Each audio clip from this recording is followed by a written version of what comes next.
Binuhay ng mismong Justice Department ang mga kaso laban kay Pastor Apollo Kibuloy na naunang ibinasura ng kanilang prosecutor kabilang ang reklamong rape. At nakatutok live si Salima Refran. Alam mo, Vicky, kaugnay nga na nagtipo ng mga taga-suporta ni Pastor Apollo Kibuloy dito sa Liwasang Bonifacio sa Maynila. Sasalang na ang kaso laban kay Pastor Apollo Kibuloy at sa kanyang mga kasama.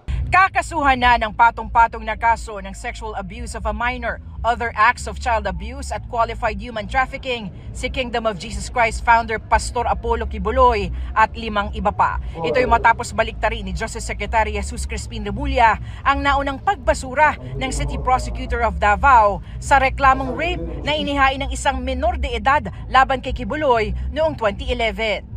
Pinag-aralan namin ng gusto at ang lumalabas talaga rito ay meron talagang kailangang panagutan si Pastor Apollo Kibuloy at ang kanyang mga kasama. Ang affidavit mismo ng biktima ang tumatayo doon sa lahat naman naging tanong sa kanya.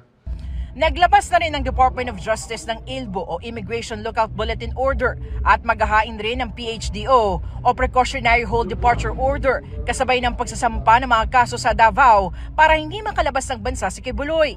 Hihilingin rin ng DOJ sa Korte Suprema na ilipat dito sa Maynila ang pagdinig sa mga kaso at magtatalaga ng Special Panel of Prosecutors para sa pag-usig nito. May problema sa Davao. Mahirap pong magdemanda sa isang lugar na kung saan malakas ang kapangyarihan ng mga taong binabangga at mababangga at tatamaan.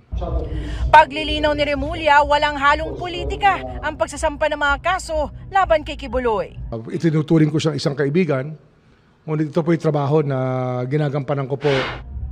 Bago ang muling pagbubukas ng kaso ay inungkat ng Senate Committee on Women and Children ang mga aligasyon laban sa pastor. Kaya sabi ng komite, isang napakalaking tagumpay ito para sa bawat babaeng inalipusta at sinamantala ni Apollo Kibuloy.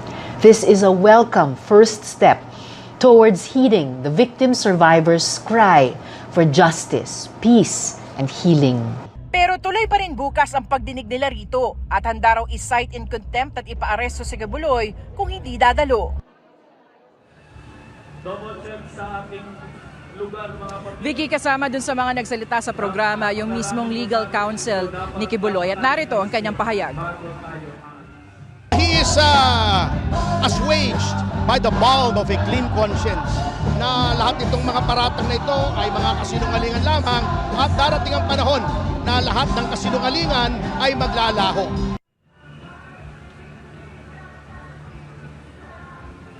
Dagdag pa ni Atty. Topacio ay handa raw harapin ni Pastor Kibuloy ang lahat ng kaso laban sa kanya. Pantay sarado pa rin ang Kingdom of Jesus Christ Compound sa Davao City sa patuloy na paghahanap kay Pastor Apollo Kibuloy at iba pang akusado. Sa labas ng compound, nag-prayer rally ang mga miyembro ng KOJC at naglagay ng barikada sa kalsada. Apektado nito ang daloy ng trapiko sa Davao City Airport. Sa gitna ng rally, may mga gulong na sinunog sa highway. Naayon sa Police Region Office 11, mga miyembro ng KOJC ang may gawa. Iginiit naman ng mga taga-KOJC na dahil ito sa tear gas mula sa mga pulis. Isang KOJC member ang dinala sa Buhangin Police Station dahil sa pagdadala ng sasakyan na may mga gulong na hinihinalang susunugin. Walang pahayag ang lalaki. 6 na pulis naman ang naiulat na sugatan sa gitna ng prayer rally ayon sa Police Region Office 11.